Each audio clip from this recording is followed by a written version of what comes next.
Հանրայինի եթերում Վերնատունն է։ Ողջույն, ես Նազելի Օհանյանն եմ։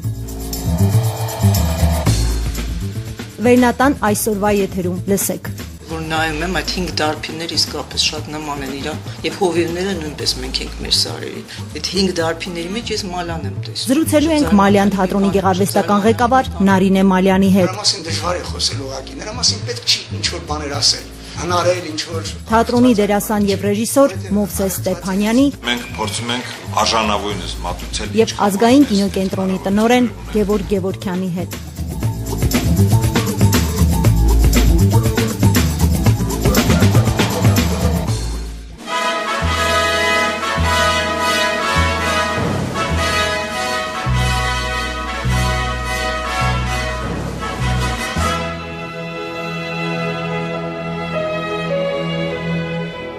Արդեն մի քանի սերունդ սիրով եւ մեծ հետաքրքրությամբ դիտում է 60-70-ականների հայ կինոյի, այսպես ասած, վերածննդի ժամանակաշրջանում ծնունդ առած եւ արդեն դասական դարձած նվագախմբի տղաները Եռանկյունին, Մենք ենք մեր սարերը, Հայրիկ, Կտորմը երկինք, Նահապետ ֆիլմերը, որոնք ոչ միայն դարձան մեր ազգային մշակույթի, այլ մեր ինքնության, հոգեկերտվածքի, մեր տեսակի մի շատ կարևոր մասը։ Գրեթե ամեն երկրորդ հայ այս ֆիլմերից կարող է ցիտել այսօր արդեն թևավոր խոսք դարձած արտահայտություններ։ Գործվեսկե փալանչի կնիկ։ Փալանմը ցեզի համար գարելու է։ Բերանդ բուրդ տվին, հա։ Երնեք փուրդ դային, ուրիշ փանդվի։ Դենիգ ինչս է որ աղեգլա։ Ես Իշխան, այս աշխարհում քանի պետություն կա։ Դե մենք ենք Գերմանիան, ելով կա Թուրքիան, Ամերիկան, Ֆրանսիան, Ավստրիան, Հունգարիան, Չեխիը, Հնդկաստանը մի 100 հատ կլինի։ Գլխավորը մենք ենք ու Ամերիկան է, չէ՞։ Ավստրիան։ Կարևորը մենք ենք ու Ամերիկան։ Խնձոր կսիրես։ Այո, կսիրը։ Երթամ քեզ համար խնձոր բերեմ։ Չէ, երթամ բերեմ։ Գերտաշ չես կար։ Չէ, երթամ։ Երթամ։ Պախավաս պետդ։ Քիչմա։ Մանգամի դե ինգերես։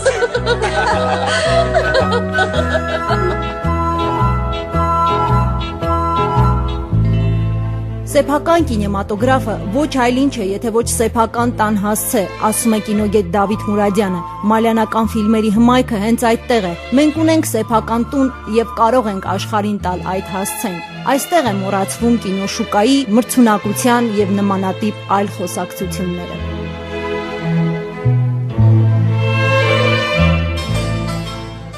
Հենրիկ Մալյանը ծնվել է Վրաստանում, Թելավի քաղաքում 1925 թվականին։ Ֆիլմն սկսել է նկարահանել 35 տարեկանում։ Նվագախմբի տղաները եւ Ճանապարհ դեպի կրկես ֆիլմերն նկարահանվեցին համառեժիսորների հետ։ Եռանկյունին դարձավ Մալյանի տաղանդի իսկական փայլատակումը։ Ֆիլմն արժանացավ Ուկրաինայի Պրոմեթևս 68-ի մրցանակին։ Ցուցադրվեց աշխարհի մի շարք կինոդահլիճներում։ 1979-ին նկարահանված Մենք ենք մեր սարերը ֆիլմն մասնակցելով Սանրեմոյի 19-րդ կինոփառատոնին ժյուրիի կողմից ճանաչվեց լավագույնը։ Մալյանն իր յուրաքանչյուր ֆիլմի համար ստիպված էր լինում հաղթահարել Խորհրդային Միության արդեն սովորական դարձած գրաքննության արհեստական բարիերները, բայց ինչ ջանքերի գնով ստեղծվեց Հայրիկ, Նահապետը, Կտորմը երկինքը, որը Վիլնյուսի 14-րդ կինոփառատոնում լավագույն ռեժիսորական աշխատանքի համար արժանացավ մրցանակին։ Այս ֆիլմն նույնպես շրջեց աշխարհի կինոթատրոններով։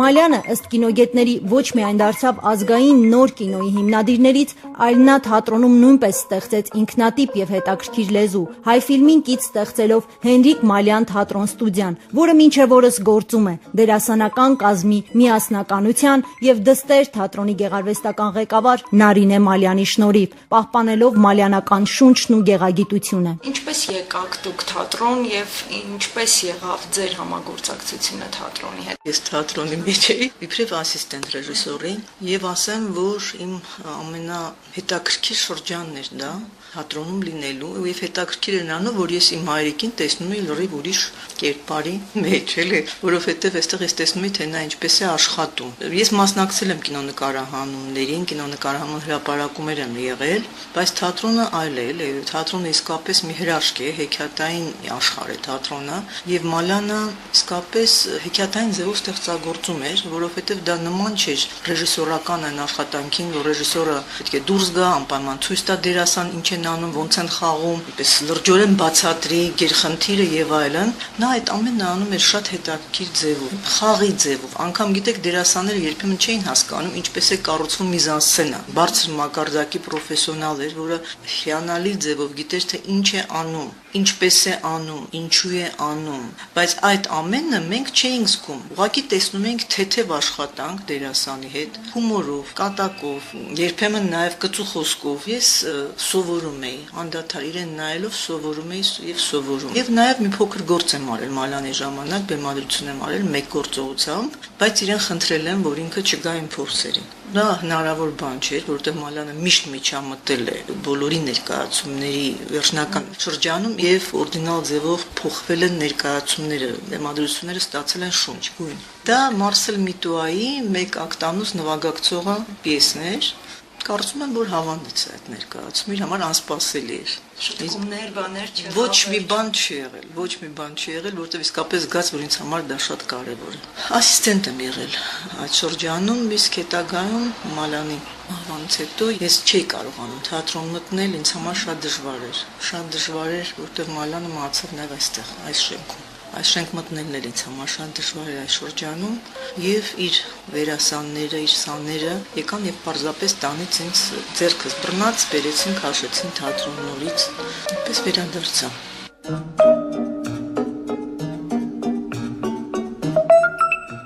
Գլխավոր ռեժիսորը եղել Մալյանից հետո իր լավագույն սաներից մեկը Գրիգոր Բաբայանը, Բաղամերիկ ցավոք սրտի տաղանդաշատ մի երիտասարդ, որը Մալյանի հիշատակին նվիրված ներկայացում արեց, կարոտ ներկայացումը։ Ինչու կարոտ, որովհետև Մալյանը սկսել էր կարոտ ֆիլմի աշխատանքները։ Ես Գրիգորին հանձնեցի բոլոր գրառումները Մալյանի։ Դժվար է, որովհետև դա մի ուրիշ ֆիլմ էր լինելու, իսկապես շատ հետաքրքիր ֆիլմ էր լինելու, շատ հետաքրքիր մտածել էր Մալյանը, ցավոք սրտի չստացվեց։ Ոչ, չեմ կարող ասել, որ լիարժոքորեն հենց այդ սցենարը օգտագործվեց, բայց ինչ որ մոնտաժման եղանակ, այսինքն դրվագների հերթականությունը գուցե եւ ինչ որ բաներ վերցրեցինք սցենարից։ Միասին ենք աշխատել, բայց Գրիգորը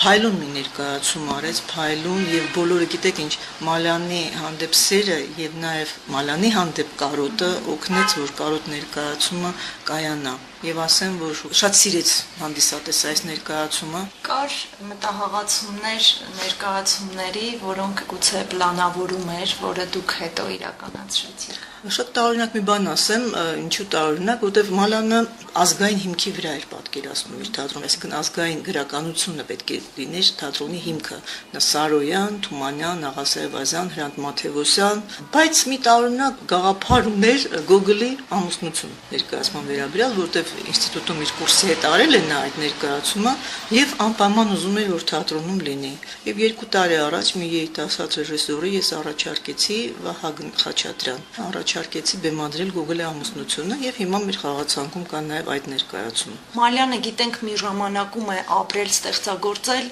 Տարկովսկիներ, Ֆելինի, մի խոսքով այնպիսի անուններ, արդյոք ինքը կապեր ուներ իրենց հետ, վիրտուալ հեռավոր կապեր, ինչ են ասում ձեր հիշողությունները։ Գիտեք, Ֆելինիի գիրքը ընթերցելիս այն ժամանակ սոցիալական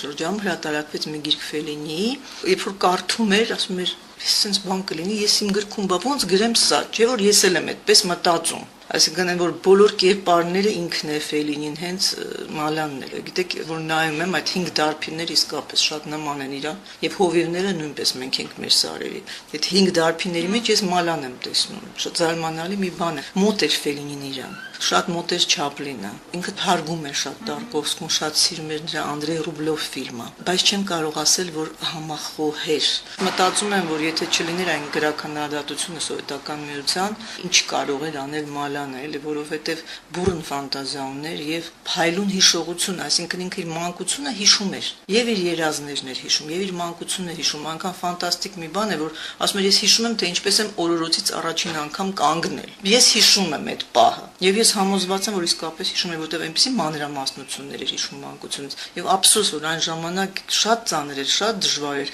ազգային որևէ էլեմենտ անցկացնել ֆիլմում, շատ ծանր էր, չէր թույլատրվում։ Եվ ինչպես նա կարողացավ այդ շրջանցել, ինչ-որ հետաքրքիր ձևով, կիրառելով իր իմաստնությունը, որտեվ այն ժամանակ հայրմերը էկրանից հնչեցնելը, կտորում է երկինք ֆիլմ դասի ձևով։ Ամեն անգամ Մոսկվա գնալը եւս մեկ սրտի պայր, բժիշկներ եւ այլն։ Կար ֆիլմեր, սցենարներ, որ այդպես էլ մնացին եւ իհարկե նավը լեռան վրա, Մուսա լեռան 40 օրը, կյանքը հին ռոմեական ճանապարհի վրա, Սասունցի Դավիթ փոքր մհերի, այդ մասներ երազում էր անել, իր մանկության հետ կապված շատ էին, գաղափարները շատ էին, Վիլյամ Սարոյան երազում էր նկարահանել, ի վերջո Կոմիտաս, որ ամբողջ մեր տունը Կոմիտասի հետ կապված սցենարի իր գրառումներն են, այդ ամենը կա, պահպանվում է ինձ մոտ։ Եվ ես կարդում եմ եւ ափսոսում։ Մեծ սիրով եւ ջերմությամբ են հիշում իրենց վարպետին թատրոնի դերասանները։ 40 տարի առաջ եղավ դերասան ռեժիսոր Մովսես Ստեփանյանի հանդիպում Մալյանի հետ։ Հենրիկ Մալյանը 71 թվականին հավաքեց առաջին կուրսը ռեժիսորական եւ ես բախտի բերմամբ թե պատահմամբ վիճակվեց չընդունվել իր կուրսում, բայց սեպտեմբերի 1-ից ես եղա ազատ ունկնդիր Հենրիկ Մալյանի կուրսում։ Այնուհետև ես ընդունվեցի ուրիշ վարպետի կուրս, բայց չխզեցի կապերս Հենրիկ Մալյանի կուրսի հետ եւ այդպես իմ բարեկամությունը շարունակում է մինչև այսօր։ Ճիշտ ասած, դերասանություն շատ քիչ եմ անում, որովհետև ինձ դերասան չեմ համարում։ Հենրիկ Մալյանն էլ չէր համարում ինձ դերասան, նա ինձ համարում էր թատրոնի մարդ եւ ինձ ընդունում էր այդպես։ Եվ ես դրանից ավելի էի ոգևորում, քան ես լինեի դերասան։ Ես մինչև այսօր էլ դերասան չեմ, ճիշտ է խաղում եմ, բայց ես այդպեսին չեմ համարում ինձ, ուղղակի ինձ համարում եմ լավ թատրոնի լավ մարդը։ Հենրիկ Մալյանը մարդու մեջ գնահատում էր առաջին հերթին մարդ լինելը, հայ մարդ լինելը եւ աշխատանքի նկատմամբ նրա նվիրվածությունը։ Դա իր համար շատ կարեւոր բան էր, որակ էր։ Մարդ, որը ինչքան հեռանում է քեզնից, ինքան ավելի է մոտենում, նրա մասին դժվար է խոսել ուղղակի, նրա մասին պետք չի ինչ-որ բաներ ասել, հնարել ինչ-որ առեղծվածային բաներ չէ, որովհետև առեղծվածը հենց իր լուսավորության մեջ էր։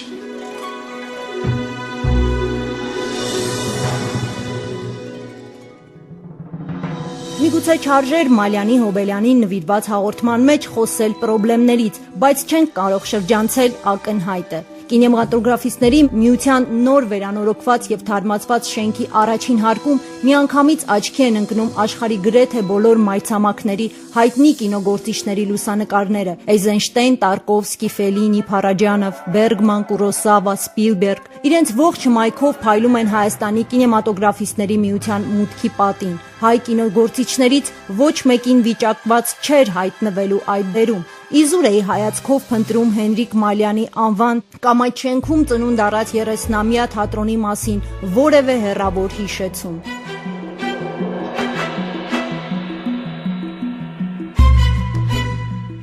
Հետաքրքիր է, այսպիսի մտահղացում չունեք արդյոք Մալյանի մասունքները հավաքել եւ թանգարանային ինչ-որ մի տարածք վերցնել, որովհետեւ մեր կինոյի պատմությունն է այս անունը եւ լինի Մալյանի մի անկյուն, Մալյանի թանգարան։ Իմ ցանկությունը շատ քիչ է, շատ քիչ է։ Իսկ ես չեմ տեսնում հետաքրքրված մարդկանց, որոնք նման գաղափար ունեն։ Գուցե Մալյան իրենց փող չի բերում եւ այդ պատճառով դրա մասին չեն էլ մտածում, բայց դուք ճիշտ եք եւ ես ասում եմ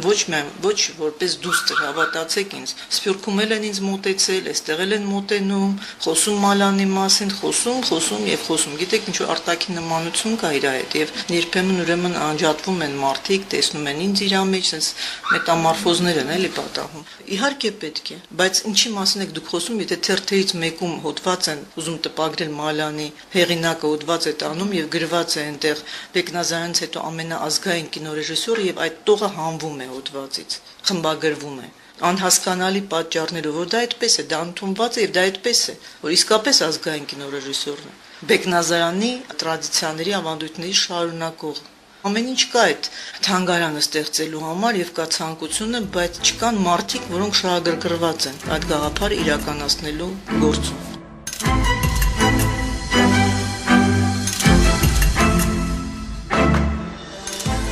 Այցելեցինք ազգային կինոկենտրոնի տնօրեն Գևորգ Գևորգյանին, փորձելով նախ եւ առաջ իմաստավորել մեր կինոյում այդքան հաճախակի գործածվող ազգային բառը։ Երբ որ ես Հայ ֆիլմ կինոստուդիա ընդունեցի աշխատելու, Հենրիկ Մալյանը աշխատում էր այնտեղ եւ ինձ վիճակվեց այդպիսի բախտ աշխատել իր հետ, շփվել Հենրիկ Մալյանի հետ։ Իհարկե երկար չեմ շփվել եւ շատ մտերիմ չի եղել հարաբերությունները, բայց շատ ջերմ է եղել եւ Հենրիկ Մալյանը այն հազվադեպ մարդկանցից էր, որին բոլորը սիրում էին։ Կարծում եմ, որ ինքը մարդ էր, որ ինքն էլ սիրում էր բոլորին եւ հենց դրա պատճառով էր, որ իրեն բոլորը սիրում էին։ Շատ համեստ, շատ փափուկ, շատ նուրբ հոգուտ էր մարդ, երբեք որևէ մեկին չէր վիրավորի, այնպես կխոսեր լուսավորողից, բանվորից սկսած մինչև նախարար այնպես էր խոսում, որ բոլորը հարգալից վերաբերմունք ունեին, բոլորը ջերմ։ Հիմա ցանկացած մարդու, որ հարցնեք ով Հենրիկ Մալյանին, գոնե մի անգամ տեսելա,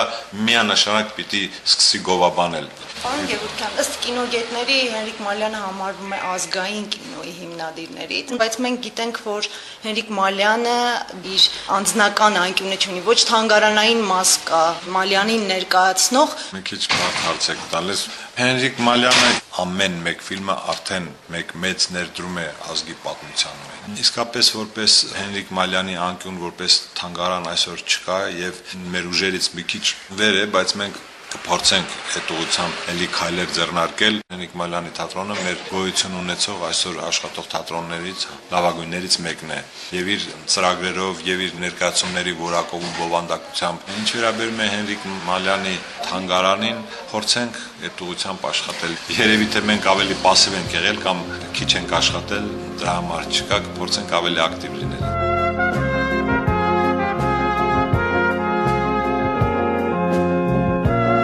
Այսօրվա համար այսքանը, սիրելի ռադիոլսող, հաղորդումը պատրաստեց Նազելի Օհանյանը։ Մշակութային ծրագրեր Վերնատուն։